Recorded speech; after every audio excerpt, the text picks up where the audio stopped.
propio presidente Javier Milei, que después de dar su recital en el Luna Park, se fue a un viaje al exterior, en donde visitó varios países, entre los cuales estuvo El Salvador, perdón, con el presidente Bukele. Y justo en un momento bastante particular. ¿Con qué abríamos la mañana de hoy? Con el diario La Opinión Austral, las declaraciones del ministro de Justicia, que decía, vamos a bajar la edad de imputabilidad hasta los 13 años. Hablando de una política penal de parte de este gobierno, que yo decía lo define también ideológicamente. ¿De qué hablo con Bukele? Lo tenemos a él, volvió el Mateo de las Caras. ¿Cómo estás, Mateo? ¿Cómo estás, Ro, equipo? Muy buen día. Sí, volví como Milei, que también vuelve hoy al país. O algunos dicen, viene de visita a la Argentina, porque viste que tiene tanta gira Milei. Pero lo cierto es que el presidente estuvo ayer en sí un viaje oficial, digamos, a diferencia de lo que fueron otros tantos, como los de la semana, o mismo cuando viajó a España, recuerdan, al acto de Vox. Este fue un viaje oficial porque reasumió el presidente de El Salvador, Nayib Bukele.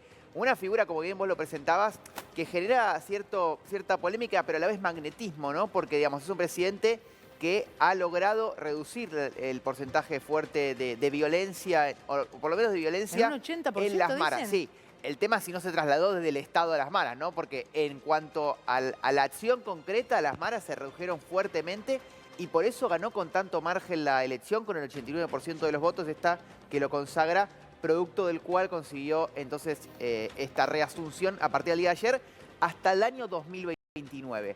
Obviamente, Milei se identifica con los presidentes que son de extrema derecha, más allá de que Bukele en la política económica, como pasa con Trump y con otros, es mucho más proteccionista que Milei, pero en cuanto a seguridad y sobre todo en esta idea de ir a fondo contra lo que llaman socialistas o de izquierda, tienen una identificación. Bueno, por eso fue el mandatario argentino a participar de su asunción y tuvo esta cumbre que estamos viendo en pantalla a posteriori, en la cual le dijo, a ver, contame, ¿de qué se trata eso de la reelección?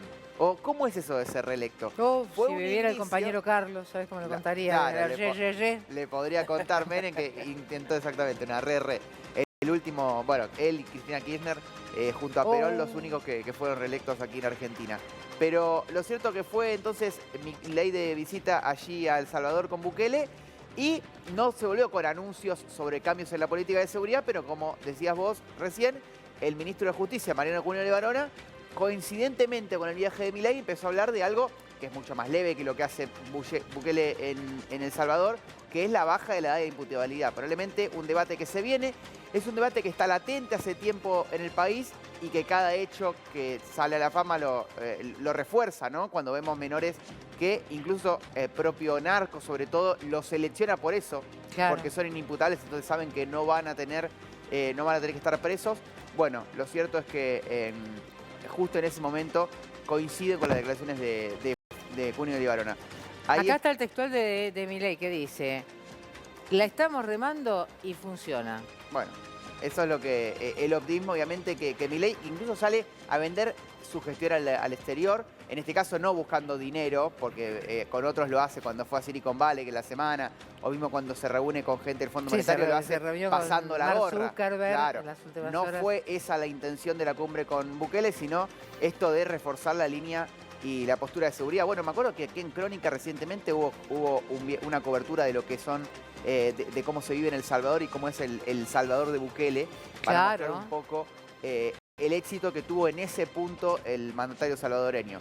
Después hay que ver, insisto, las consecuencias. Bueno, siempre se le dijo que se le reprocha al Estado de turno, al gobierno político de turno, el hecho de por qué no se construyen más cárceles.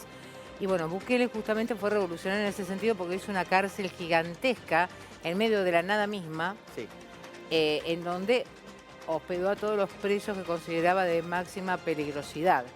Y en donde tienen condiciones mínimas de socialización, en donde tienen condiciones mínimas de alimentación, a tal punto que Bukele en uno de sus discursos amenaza a los maras que habían quedado fuera, que eran los que seguían delinquiendo, para que se flexibilizaran las condiciones carcelarias de los que ya estaban presos. Y Bukele les dijo, un civil muerto más, un día que los que están adentro de mi cárcel no comen. Exactamente. Bueno, ese modelo es el que en muchos casos se replica o se busca explicar como modelo aquí en Rosario. Me acuerdo cuando Puyaro endureció las condiciones no a ese nivel, pero las endureció, tuvo el pico este que tuvimos en marzo de respuesta, no es fácil.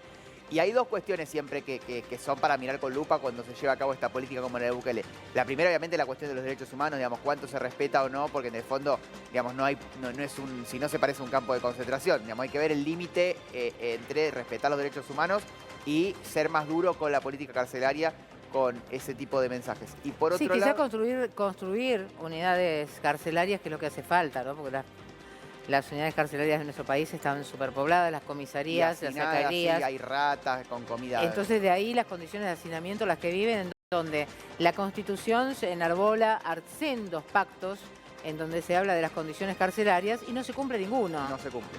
Entonces Y ningún criticamos gobierno. la política de derechos humanos de Bukele, pero la realidad es que nosotros acá no tenemos una política de derechos humanos saludable tampoco. Ni por izquierda ni por derecha, porque digamos, los distintos gobiernos que han pasado, ninguno ha mejorado las condiciones de las cárceles. Insisto, ni como para decir tengo más presos y pongo más delincuentes presos, ni por izquierda decir, bueno, los tengo en mejores condiciones.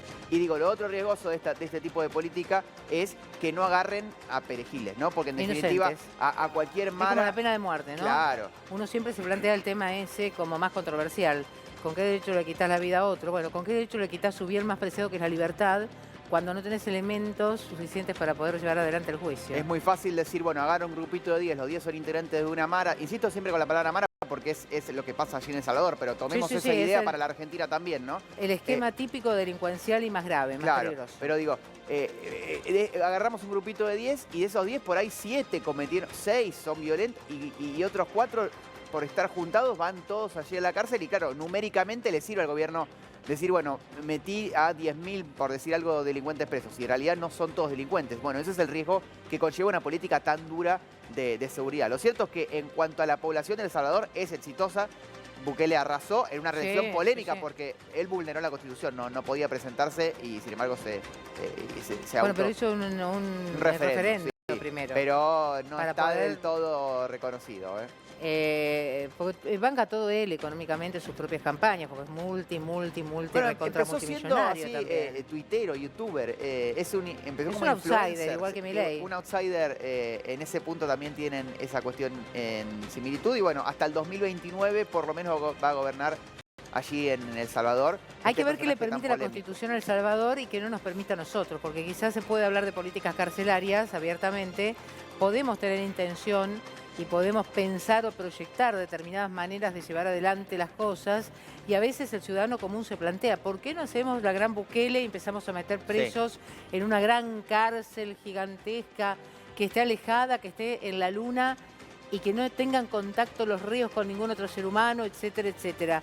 No se pueden pensar en castigos supremos tan estrictos cuando hay, como decía al principio con el tema de los menores, hay pactos de rango constitucional que nos imponen de ahí, en la pirámide, de ahí para abajo, todas las políticas que deben aplicar los gobiernos. Con lo cual, los gobiernos, más allá de su ideología política, tienen que atenerse necesariamente a lo que dice la Constitución. Sí. Y esto le pone una limitante.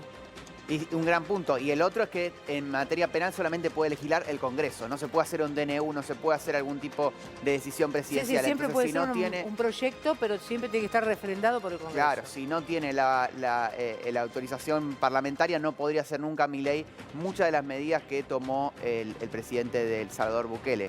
Ahora, otro punto que pensaba, digo, le sirve obviamente a Milei esto de mostrarse justamente con dirigentes que tienen también alta popularidad, porque él, bueno, siempre dice esta idea de soy el presidente más popular del mundo o el segundo, mostrando encuestas. Bueno, Bukele lo pudo validar en las urnas, como Milei recientemente, y en ese punto me parece que sí, a diferencia de las anteriores giras, le sirve políticamente al mandatario argentino en un momento de mayor debilidad de su gestión en estos 6 meses, porque tuvo renuncia del jefe de gabinete, porque tiene esta problemática de los comedores con acusaciones graves. Hizo limpieza, digamos. Sí, hizo limpieza, pero no una limpieza deseada. Tenía el micrófono hasta debajo de la mesa, pobre. Pero tuvo que salir Pose, que era alguien que había llegado de su reunión. Pero era alto carguito, me parece. ¿A Pose? Hay que ver, porque se empezó a descubrir toda una red de espionaje interna y me parece que le van a cobrar caro eso. Tenía micrófonos hasta, hasta en su oficina privada, realmente había una red de espionaje interno tremendo. Eso también afecta a un gobernante, lógicamente, cuando está empezando sus primeras herramientas, sus primeras armas como hombre de la política, porque Milei es un outsider real.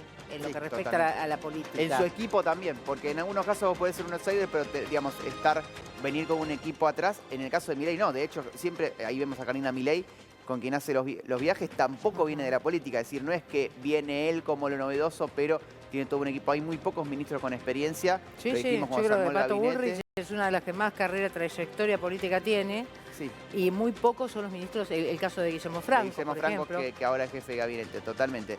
Pero bueno, digo, en este momento de gobierno de Milei, tal vez el de mayor debilidad, cuando no logra encauzar la ley de base, etcétera, más allá de que la popularidad se mantiene, le viene bien sí esta gira. ¿Por qué? Porque él es un personaje que genera amores y odios, pero genera amores fuertes, sobre todo acá. ¿Tengo la y en el sensación país. que Milei ya está como haciendo la campaña para su segundo mandato afuera? Me parece que sí. Porque es Vos el fijate- tema central de cada una de sus visitas a otros mandatarios, es el tema de cómo nos preparamos para un siguiente periodo para darle continuidad a esta política que pusimos en marcha, que necesita un tironcito más para poder completarse y generar un cambio. Yo creo que dos cosas. Primero, la idea de, bueno, la elección del 25 y del 27, digamos, pensar en él como algo de que medio continúe, término. claro, algo que continúe, y por otro lado, mostrarse como un líder mundial, ¿no? Como un líder que trascienda las fronteras de la Argentina. Eso a Milei también le sirve hasta por un tema de ego, ¿no? Que tienen todos los presidentes.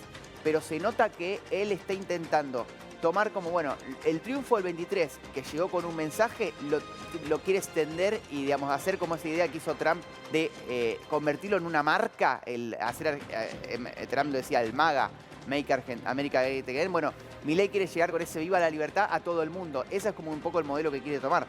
El tema es que mientras tanto acá las cosas las va a tener que atender y va a tener que estar más